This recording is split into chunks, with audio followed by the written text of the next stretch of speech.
Hi everyone and welcome to Creative Cakes by Sharon. Today I'm going to be showing you how I made this gorgeous pair of ballerina slippers which can be used as a stunning cake topper for any little ballerina's cake. So I have here the ballerina slipper template and you can get a copy of this in the description box below. I've got my fondant roller, I've got some pink fondant, some edible glue, my palette knife, a paintbrush, my X-Acto blade. I've got a few sewing pins here and a couple of pieces of styrofoam. I've got 2 pieces of tissue as well as a Ziploc bag full of some little styrofoam pieces. Alternatively, you could use a bag of cotton wool. I'll also be using 4 lengths of wire and a fondant extruder. The first thing I need to do is separate my fondant into 2 equal portions and pop one aside so we can work on one slipper at a time.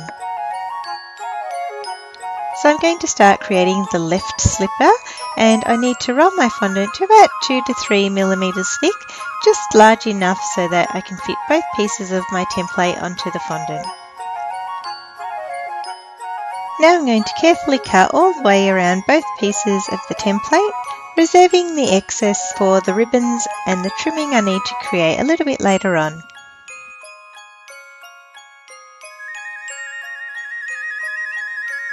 Using a little bit of the edible glue around the sole of the slipper, I'm going to adhere the top part of the ballerina slipper to the sole, making sure that the edges meet up nicely and attaching the join at the back of the slipper nice and evenly. At this point the fondant is very soft, so I'm just going to roll up my little piece of facial tissue into a small ball so that I can poke it into the front of the ballet slipper to form the front of the toe. You just want to be very gentle as you put the tissue in because you don't want any sharp edges that you've folded to poke through the fondant, so just take a little bit of care and time to smooth out any bumps.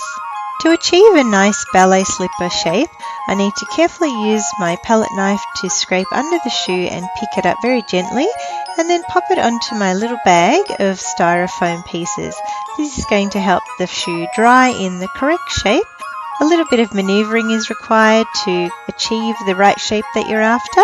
I've rested my ballet slipper on my bag of styrofoam bits and I've also propped it up with the 2 blocks of styrofoam that I had to get a little bit more elevation and height to my slippers.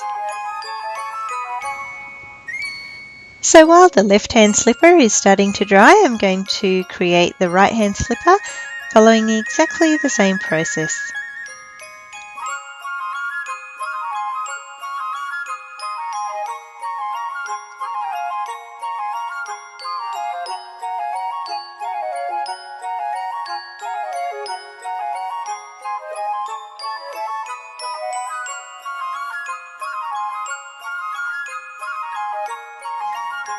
So once I've created both of my slippers, I'm going to leave them resting on the bag for a full 24 hours to start to harden up.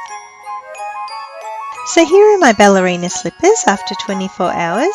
You can see that the top part has already started to firm up nicely. However, the bottom side is still fairly soft as it's been resting on the plastic bag. Overall though, the slippers have formed a nice shape. Now in order to use these slippers in a vertical position, I need to insert 2 wires into each slipper at the tip of the toes. And because the sole is still soft, it's not too difficult to do. Just be careful while inserting the wires and use your fingers to guide them inside the fondant so they don't poke through.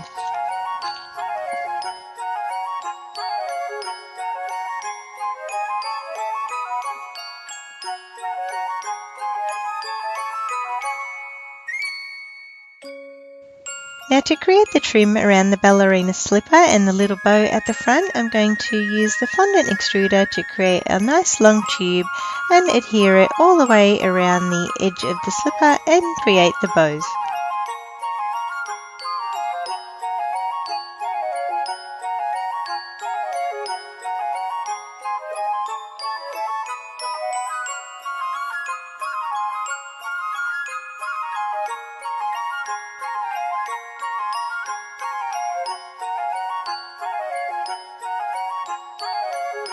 My ballerina slippers have been drying for about 2 days and they're all but complete except for the little satin ribbons which I have to add.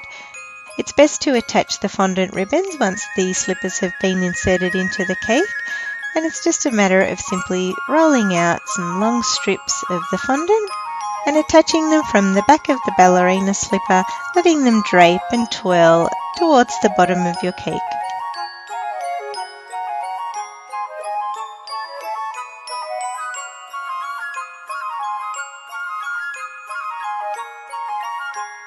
So here they are, propped up on top of a 3-tier cake. I'm sure you'll agree they look absolutely gorgeous.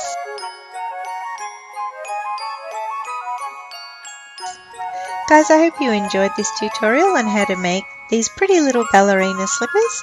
If you did, don't forget to let me know by giving it a like. Also, just a reminder to click the subscribe button if you're not already subscribed to my channel so that you're always kept up to date with my creative cakes and recipes. Don't forget to drop me a line in the comment section below. I love to hear from you guys. You can also connect with me on Facebook, Pinterest, Instagram and Twitter. I hope you tune in next time, and as always, thanks for watching.